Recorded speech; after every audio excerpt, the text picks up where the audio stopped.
Hello ladies and gentlemen, and welcome back to my playthrough of Dark Souls 2, Scholar for Sin. So let's go ahead and get started in Majula here with Ned Flanders, and he appears to be quite ready to kick some ass today.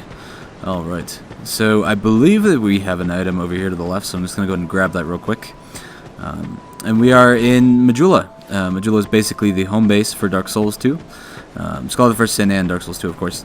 And I think it's one of the major issues with the game specifically is that you don't really have that sense of dread you get from Dark Souls 1 where you don't really exactly have a home base. You're always constantly moving through dangerous areas and you never have a place where you can just feel like you're relaxing and, you know, moving around without having to worry about enemies coming up to you, which I think definitely accentuates the difficulty in the game, and I think it's something that they should not have taken out. But nonetheless, it's alright. And in that facet, it's closer to Dark Souls 1.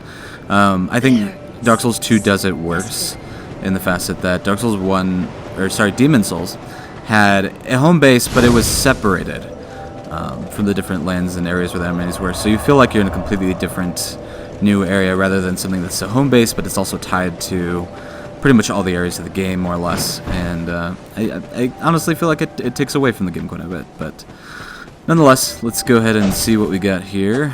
I don't know if I can knock this over or not. Maybe I can just go around. Okay, there we go. But nonetheless, I think we're gonna get started in Heid's Tower of Flame for today. It's definitely not the starting area you should really start with, but I do like a little bit of a challenge to start the game off with, and you can unlock one of your first storekeepers who sells miracles, which I think this build may have a few miracles involved with it. I haven't done too many builds with miracle-heavy items and skills and everything else, but I think the use of them are actually probably a lot better than even just the spells.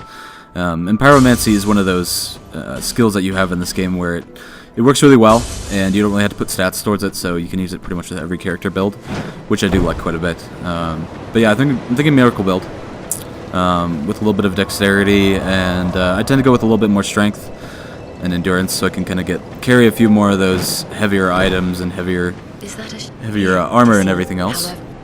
Alright, so we have the Emerald Herald here, which is going to be the character who more or less is one of the central characters around the game. If you follow the lore, I mean, there's really not too much to her, which is kind of a shame because and I struggle to remember her name, but the Gatekeeper in Demon Souls was definitely an interesting character, and she was very ominous and very mysterious. So it's really hard to tell what exactly her goal was and why she brought you there. And with Emerald Herald, she pretty much just kind of just side to the side, not really saying too much, and giving you very minimal lore and just kind of telling you just to go ahead and go. And I mean, Dark Souls 2 is one of those games. I mean, Demon Souls had a lot of times where you weren't sure what to do and where to go, but you learn that through exploring, and that was kind of the Metroidvania aspect of the game that I really liked. But Dark Souls 2, a lot of the areas you need to get to and how to get to them, they give you absolutely no information on, and you really get completely lost, and there isn't even really any exploring involved with trying to figure these things out. It's more of just frustration and maybe looking into item descriptions, and I think most people end up going to the internet for the most part, and I'll mention a few of those times when that comes up. Fortunately, I do know which way to go and all the areas of the game, so there won't be anything missed. The one thing I will say, I mean, I absolutely love Dark Souls, Demon Souls, and including Dark Souls 2 quite a bit. I think Scholar for Sin is the truer version. The trailers that came out for Dark Souls 2 right before it came out made it game seem like it looked almost like a PS4 game with the lighting engine and just how characters interacted. It was very physical and very kinetic, and obviously the product we got in Dark Souls 2 in the previous generation was not quite that, if anything. I would say that Scholar for Sin is much closer to that. The lighting effects still are not as good as they showed in the trailer, which I will constantly be very frustrated with any developer that will show play footage that is not genuine. Even if they truly believe that that's what it's going to look like at some point, you have to be very confident in that, because you do lose a lot of trust from your fan base when they find that the game's not quite what you hyped it up to be.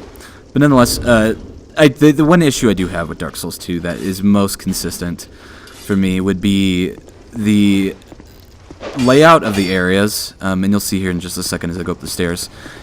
This still kind of looks like the Majula area, but the sea is going into the cliffs a bit more, and it's kind of implied just from going under a mountain right there, that there's a lot more mountains to the left there, and it just kind of tapers off. And if you keep track of where the items are, and where the sea is, in Majula and Heid Sour Flame, there's areas that almost completely, if you think about it logically, based on movement, that are which are supposed to be in the ocean, or they make no sense. They're just completely changed out of nowhere. This is one of the more seamless transitions. I mean, still the sea, you saw the sunset. The lighting's a bit different, which I mean you could obviously put to it's the other side of the island or wherever else we are, but nonetheless. All right, we have these stone guys here. And I really feel like these giant armored enemies are way too frequent in this game. I mean, they're absolutely everywhere, and they do change the character models and the weapon types, but I feel like it's too repetitive.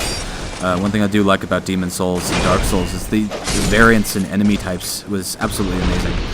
And there's a little bit more of a Lovecraftian, a little bit more of a horror vibe going with the enemies in Demon Souls and Dark Souls 2 is a little bit more focused around just armored enemies and giants, almost more of like a Nordic background, rather than the mysterious Lovecraftian abysmal areas you had to go into in the first game, which they did do much more in Bloodborne, which I think that's a little bit more of a return to proper format for Dark Souls. Even though it's not a Dark Souls game, it plays very similarly, and it's much faster. Definitely, I wouldn't consider it a Dark Souls game. I would consider it a game within its own. But nonetheless, I'll do a playthrough of that as well, so you guys can see that. And we need to raise this bridge here so we can get to the boss that's coming up. In the previous version of Dark Souls 2, you could actually more or less shoot arrows at him from there. You can see the platform and completely kill the boss that way, which is a shame.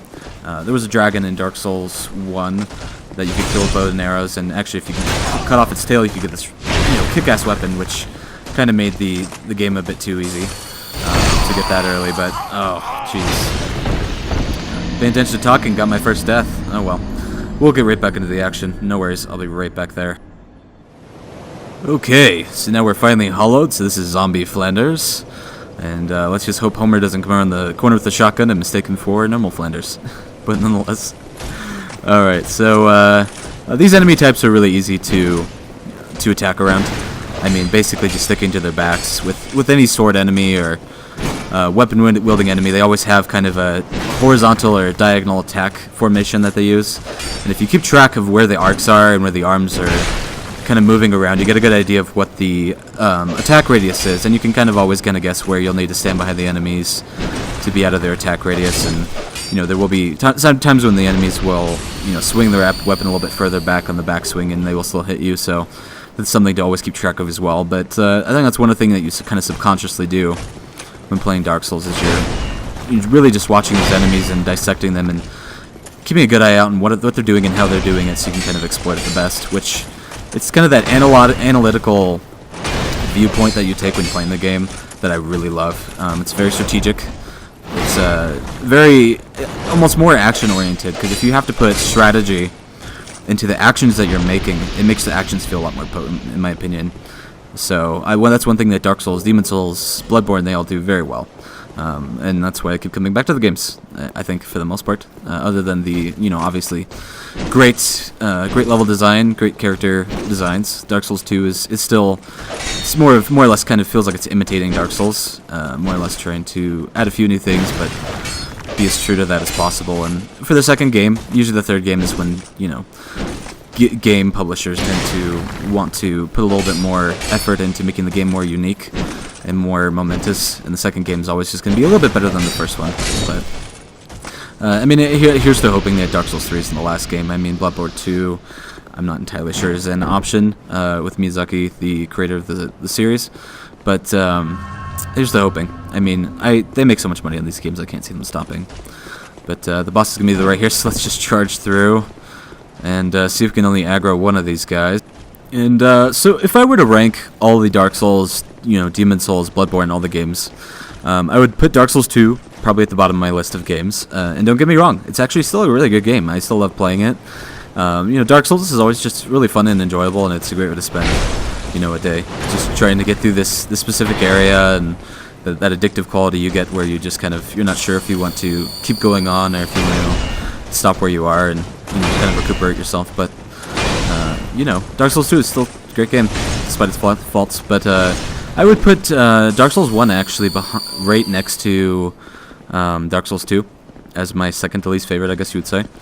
It's a great game. It's fantastic. You know, it's very dark and abysmal, and of course, you know, Dark Souls 2 tries to imitate every single bit of that. And this game's a little bit brighter in my opinion. But next to that, as my second best game, I would put probably Demon's Souls. It was the first game I played of this, and I thought it was absolutely amazing.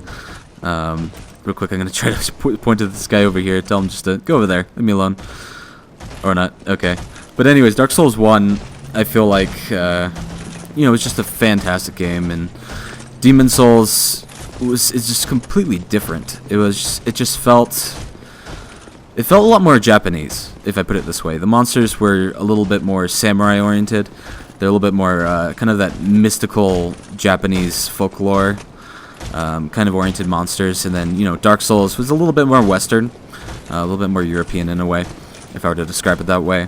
And I do like the kind of Japanese mystic horror, kind of folklore way they went about Demon's Souls, and it was very, it was kind of Lovecraftian in a way with the kind of the abyss, and it was very different. It was kind of, you wouldn't describe it as Lovecraftian, you wouldn't describe it as, you know, classic Western ideas of fantasy, but you describe it something on its own. It was just kind of this own specific blend, and it didn't really have kind of a coherent tone, but it was very interesting to say the least.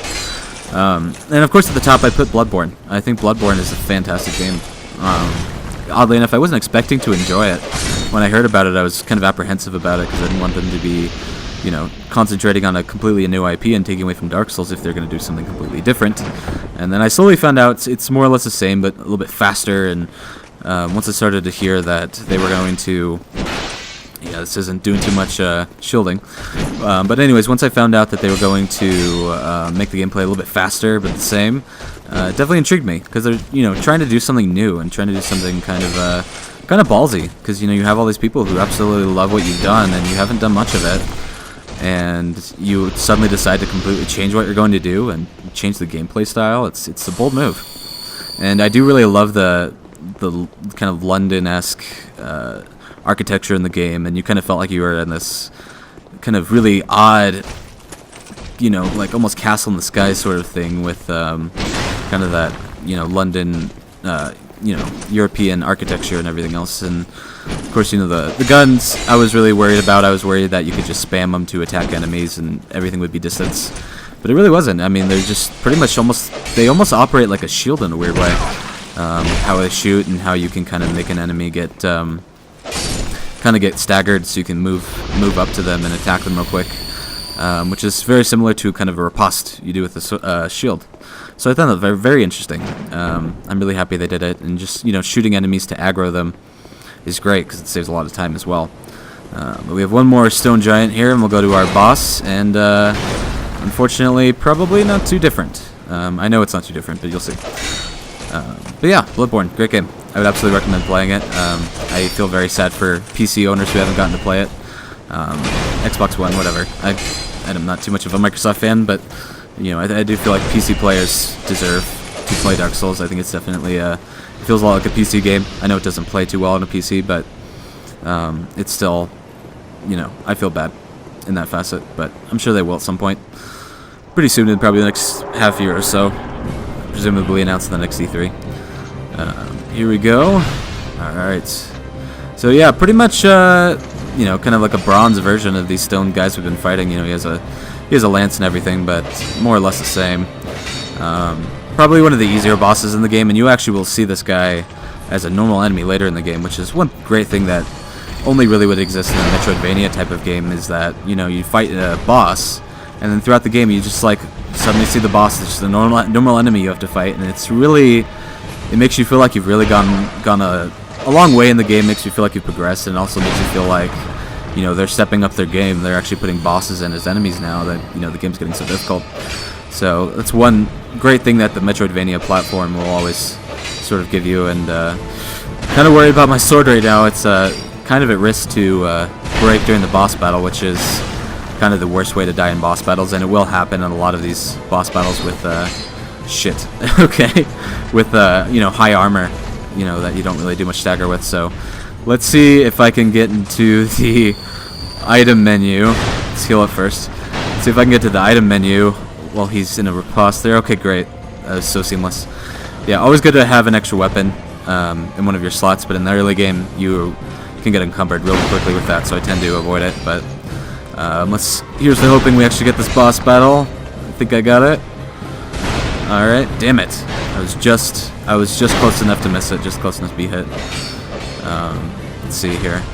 One thing I would like to see in another Dark Souls game at some point would be like armor and character degradation. You know, everything starts to deteriorate. I think that'd be really cool. But well, anyways, all right, guys. Well, I will leave it here. You guys will see me in the next episode, and we will make sure Ned Flanders kicks some major ass and takes some major names. All right, guys. See ya. Take it easy.